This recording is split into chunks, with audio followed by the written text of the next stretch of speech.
అనగనగా ఒక ఊరిలో సోమయ్య అనే కట్టెలు కొట్టేవాడు ఉండేవాడు. ఊరిలో ఎవరికి కట్టెలు కావాలన్న సోమయ్యనే అడిగేవారు.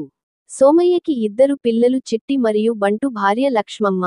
వీరు సోమయ్య ఏది తెస్తే అది తిని సంతోషంగా ఉండేవారు.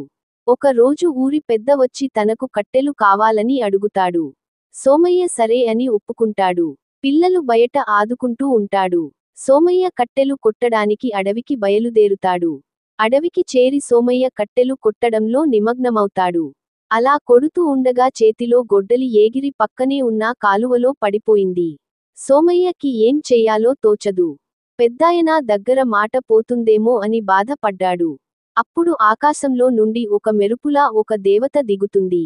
సోమయ్య అలా ఆమెనే చూస్తూ ఉంటాడు. ఆ దేవత ఏం అయిందని అడుగుతుంది. సోమయ్య జరిగింది అంతా చెప్తాడు.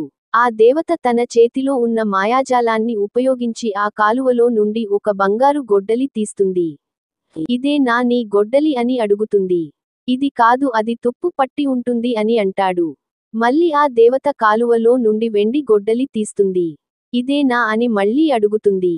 కాదు, అది చాలా పాతదిగా ఉంటుంది అని చెప్తాడు. ఆ దేవత ఈసారి తన గొడ్డలిని తీస్తుంది. అది చూసి సోమయ్య ఎంతో సంతోషించి ఇదే నా గొడ్డలి అని తీసుకుంటాడు. తన నిజాయితీని చూసి ఆ దేవత ముందు తీసిన బంగారు మరియు వెండి గొడ్డలిని అతనికి కానుకగా ఇస్తుంది.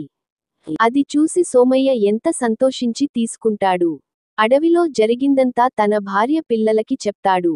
వాళ్ళు ఎంతో సంతోషిస్తారు.